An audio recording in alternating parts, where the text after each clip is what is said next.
आज की कहानी एक ऐसी जगह की है जो कभी बच्चों की हंसी और खुशी से गूंजती थी, लेकिन अब वहाँ सिर्फ खामोशी और एक गहरा राज छुपा है। ये कहानी है फ्रेडे फिज़बियर की। कहानी की शुरुआत होती है बहुत ही डर और घबराहट के साथ। हम एक पुरानी और खंडर बिल्डिंग के अंदर हैं। अंधेरा है यहाँ और एक सिक्योरिटी गार्ड अपनी जान बचाने के लिए भाग रहा है। वो बुरी तरह डरा हुआ है, कॉरिडोर्स में इधर से उधर भाग रहा है, किसी ऐसी चीज से बचने की कोशिश कर रहा है जो हमें दिख तो नहीं रही लेकिन उसकी मौजूदगी महसूस हो रही है। वो एक वेंट यानी हवा आने वाले रास्ते से निकलने की कोशिश करता है, लेकिन कोई अनजान ताकत अचानक से उसे खींच लेती है। उसे घसीटकर एक डार्क रूम में लाया जाता है और उसे एक अजीब सी मैकेनिकल चेयर पर बांध दिया जाता है। इस मशीन में एक मास्क लगा है जिसमें तेज धार वाले ब्लेड्स घूम रहे हैं। वो चीखता है, चिल्लाता है, इस मास्क से बचने की कोशिश करता है, लेकिन मशीन मुंह उसका बंद कर देती है और फिर सब कुछ शांत हो जाता है। ये बस झलक थी उस खतरे की जो आगे आने वाला है। अब हम आते हैं आज के वक्त में, जहां हम अपने मेन हीरो माइक से मिलते हैं। माइक एक ऐसा लड़का है जो अंदर से टूट चुका है। उसकी लाइफ बिखर रही है। वो एक मॉल में सिक्योरिटी की जॉब करता है, लेकिन वो है किसी गहरे सदमे में। रात को उसे नींद नहीं आती। वो दवाइयाँ खाता है और सपनों के बारे में एक किताब पढ़ता है। माइक को लगता है कि अगर वो अपने ख्वाबों को कंट्रोल कर ले तो वो अपनी पास्ट की यादों में वापस जाकर वो चीज ढूंढ सकता है जो उसने मिस कर दी थी। फिर हमें मॉल का सीन दिखाया जाता है। मॉल में काम करते हुए उसे एक मिनट में गलत फहमी हो जाती है। उसे लगता है कि एक आदमी एक बच्चे को किडनैप कर रहा है।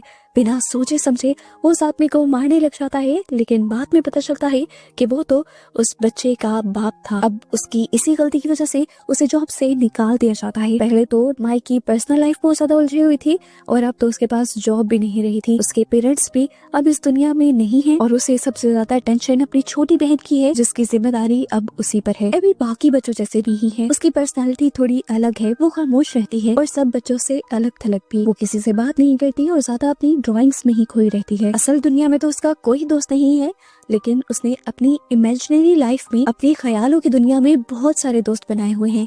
माइक तो अपनी पूरी कोशिश कर रहा है उसे अच्छे से संभालने की, लेकिन आहिस्ता आहिस्ता माइक के पैसे खत्म हो रहे हैं और उस पर मसला ये है कि जेन नाम की एक औरत एबी के पीछे पड़ी हुई है। वो एबी की कस्टडी लेना चाहती है, इसलिए नहीं कि उसे एबी से प्यार है, बल्कि वो एक लालची औरत है। उसे मतलब है उन पैसों से जो गवर्नमेंट फोस्टर केयर को देती है। माइक को ये भी डर है कि जैसे ही जेन को पता चलेगा कि माइक की जॉब चली गई है, उसके पास पैसे खत्म हो गए हैं, वो फौरन उसकी कस्टडी ले लेगी। जेन ने तो एक लॉयर भी हायर किया हुआ है ताकि वो कोर्ट में ये साबित कर सके कि माइक एबी का ख्याल नहीं रख सकता। एबी को अपने पास रखने के लिए माइक को जॉब करने की सख्त जरूरत है। वो स्टीव रेगलर नाम के एक करियर काउंसलर के पास जाता है। स्टीव उसका जॉब्स का खराब रिकॉर्ड देखकर कहता है कि अब तो बस तुम्हारे लिए एक ही जॉब बची है, फ्रेडी फिज़बियर नाम के एक बंद पड़े एंटरटेनमेंट सेंटर की नाइट ड्यूटी करने की, यानी वहाँ नाइट सिक्योरिटी गार्ड। स्टीव बताता है कि ये जगह 80s में बच्चों के लिए बहुत ही ज्यादा मशहूर थी, लेकिन अब सालों से बंद है। उस जगह का ओनर थोड़ा सा इमोशनल है और उस जगह को बेचना नहीं चाहता,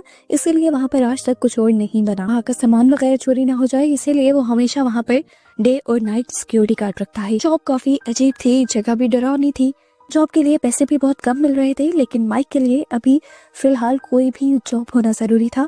उसके पास कोई ऑप्शन नहीं था, इसीलिए उसने ये जॉब एक्सेप्ट कर ली। अपनी पहली रात को माइक फ्रेडी फिज़बियर पहुंचता है। ये जगह वैसे ही है जैसे 80s में थी, बस अब हर जगह धूल और जाले लगे हैं। वो डाइनिंग एरिया में आता है और वहाँ पर बड़े बड़े रोबोट्स को दिखता है। फ्रेडी फिज़बियर जो कि एक बियर है, बॉनी जो कि एक रैबिट है और चिका जो कि एक चिकन है, कभी वो भी इन सबसे इम्प्रेस हुआ करता था। ये भी उसके फेवरेट कार्टून हुआ करते थे। यहीं पर पर्दे के पीछे एक फॉक्सी नाम की एक पायरेट फॉक्स भी थी। ये सभी रोबोट्स कभी बच्चों के लिए नाश्ते गाते थे, लेकिन अब वो वहाँ पर सालों से जमे खड़े हैं। माइक यहाँ के ऑफिस में बैठता है और बैठते ही नींद की गोली खा लेता है, क्योंकि वो सोना चाहता है ताकि वो ख्वाब देख सके। अपने ख्वाब के जरिए वो अपनी बचपन की यादों में पहुंचना चाहता है, जब वो अपनी फैमिली के साथ कैंपिंग के लिए गया था। ख्वाब में वो देखता है कि उसका छोटा भाई एक टॉय प्लेन के साथ खेल रहा था, लेकिन अचानक ही एक आदमी आकर उसे पकड़कर अपनी कार में डालकर ले जाता है। ये माइक के लिए एक नाइटमेयर था, एक बुरा सपना था जो उसे बार बार आता था। माइक कार के पीछे भागता है, चिल्लाता है, लेकिन वो कभी कार तक पहुंच नहीं पाता। वो कोशिश करता है कि उस किडनैपर का चेहरा देख ले, लेकिन वो हर बार नाकाम रहता है। डर उसका इतना बढ़ जाता है कि यहाँ असली दुनिया में उसकी नींद खुल जाती है और इस टाइम वो पूरा पसीने से भीगा हुआ था। इधर माइक तो अपनी जॉब आराम से कर रहा था, जबकि दूसरी तरफ हम देखते हैं कि आंटी जेन उसी के खिलाफ प्लान बना रही थी। वो एबी की बेबी सिटर मैक्स और मैक्स के भाई के साथ मिल जाती है, उन्हें पैसे देती है और टारगेट देती है कि जहाँ पर माइक जॉब करता है वहाँ पर घुसकर तोड़फोड़ कर दो। चेन का प्लान है कि अगर ये जगह तबाह हो गई तो माइक को जॉब से निकाल दिया जाएगा और कोर्ट में ये साबित हो जाएगा कि वो एक जिम्मेदार इंसान नहीं है। फिर दूसरी रात माइक दोबारा अपनी जॉब के लिए जाता है और वहाँ पर उसे एक पुलिस ऑफिसर मिलती है। ये ऑफिसर काफी अजीब थी, उसे सुनसान बिल्डिंग के बारे में जरूरत से ज्यादा ही पता था। वो यहाँ पर खड़े हुए रोबोट्स को देखते हुए बताती है कि 80s में यहाँ से 5 बच्चे गायब हो गए थे। पुलिस ने सालों ये पूरी जगह छानी, लेकिन उन बच्चों की बॉडीज कभी नहीं मिली। ऑफिसर बताती है कि असल में यही वो वजह है जिसकी वजह से आज तक ये जगह बंद है। ये ऑफिसर माइक को वार्न करती है कि ये जगह लोगों के दिमाग के साथ खेलती है, इसलिए यहाँ पर संभल कर रहना। माइक उसकी बातों को इग्नोर कर उसके जाते ही अपनी नींद की गोली खाकर सो जाता है और उसके सोते ही आंटी जीन के हायर किए हुए मैक्स और उसका भाई इस बिल्डिंग में आकर तोड़ फोड़ करना शुरू कर देते हैं। वो किचन का सामान फेंक रहे होते हैं, लेकिन तभी अचानक से उन्हें एक अजीब सी आवाज सुनाई देती है। यहाँ का माहौल बदल जाता है और हम देखते हैं कि स्टेज पर खड़े हुए सभी के सभी रोबोट्स हिलने लग जाते हैं और यहाँ पहली बार हमें महसूस होता है कि वो सिर्फ मशीन्स नहीं है, उनमें कुछ और ही है। एक एक करके वो सारे जो इस जगह को तबाह करने आए हुए थे वो सब मारे जाते हैं। किसी को किचन में चीका मारती है तो किसी को बॉनी सप्लाई क्लोसेट में घेर लेता है। फॉक्सी एकदम से कॉरिडोर में उन सबके सामने आकर उन पर हमला करता है। इन शॉर्ट सभी के सभी रोबोट्स जैसे जिंदा होकर यहाँ पर लड़ने लग जाते हैं। यहाँ तक कि चिका के हाथ में जो छोटा सा कप केक भी था वो भी जिंदा हो गया था और उसने भी इस लड़ाई में पूरा हिस्सा लिया था। यहाँ तक कि ये सब लोग खत्म हो जाते हैं। आखिर में मैक्स जो कि बाहर बाकी लोगों का वेट कर रही थी, जब वो बाकी लोगों को देखने के लिए अंदर जाती है तो अचानक से एक परछाई उसके पीछे पड़ जाती है। मैक्स को भी वो परछाई किसी इंसान की लग रही थी, इसीलिए मैक्स खुद उस परछाई का पीछा करती है और उन रोबोट्स के पास पहुंच जाती है, जिसके बाद उसका भी अंजाम वही होता है जो बाकी सबका हुआ था। माइक तो बेचारा सोया हुआ था, उसे तो कुछ पता भी नहीं था कि यहाँ क्या हो गया। जब वो सोकर उठा तो ये जगह बिल्कुल वैसी की वैसी ही थी। यहाँ पर जो टेबल्स टूटे थे वो गायब हो चुके थे और जो इंसान यहाँ पर मरे थे उनका तो नामो निशान ही नहीं था। बेचारे माइक को तो ये अंदाजा भी नहीं हुआ कि यहाँ पर कितना बड़ा खून खराबा हो चुका है। वो अपनी ड्यूटी पूरी कर घर वापस आ जाता है। अब अगली रात जब वो ड्यूटी पर जाने वाला था तो पता चलता है कि उसकी बहन की बेबी सिटर यानी मैक्स, जो कि कल उसी जगह पर मारी गई है, वो अब उसके घर ड्यूटी पे नहीं आ रही।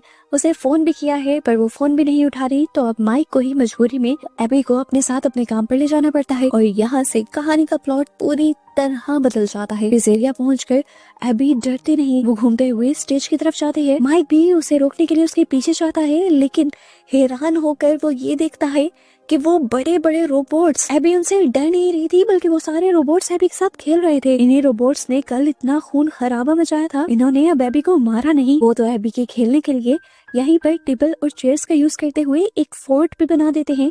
यहाँ पर एबी उनके साथ मिलकर डांस भी करती है और ये सब उसके लिए क्लैप भी करते हैं। माइक इस टाइम शदीद कंफ्यूज भी है कि यहाँ पर क्या हो रहा है और डरा हुआ भी है। उसकी इसी हैरानी के दौरान यहाँ पर वही ऑफिसर आ जाते हैं जो पहले माइक को यहाँ पर होने वाले हादसे के बारे में बता कर गई थी। वो उन 5 रोबोट्स को एबी के साथ खेलते हुए देखकर बिल्कुल हैरान नहीं होती और माइक जब इसकी वजह पूछता है तो वो ऑफिसर बताती है कि मैंने जिन 5 बच्चों के बारे में तुम्हें बताया था कि वो गायब हो गए हैं, असल में वो मर गए हैं और उन 5 बच्चों की सोल्स अब इन रोबोट्स के अंदर हैं और वही सोल्स एबी के साथ खेल रही हैं।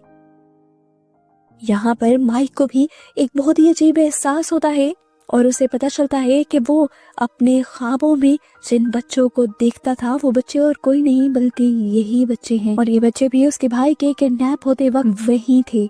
उसे एहसास होता है कि अगर वो इन बच्चों से बात करने की कोशिश करे तो शायद ये बच्चे उस किडनैपर के बारे में कुछ बता दे जिस किडनैपर ने माइक के भाई को किडनैप किया था। यहाँ पर माइक अपना प्लान बना रहा था तो वो रोबोट्स अपना प्लान बना रहे थे। रोबोट्स के इरादे हमें कुछ अच्छे नहीं लग रहे थे। एबी के वो दोस्त तो बन गए थे, लेकिन अब वो चाहते थे कि एबी हमेशा उनके साथ रहे और एबी हमेशा उनके साथ ऐसे ही रह सकती थी जैसे वो रह रहे थे, यानी मरने के बाद। वो एबी को मारना चाह रहे थे ताकि एबी मरने के बाद उन्हीं की तरह एक रोबोट बन जाए।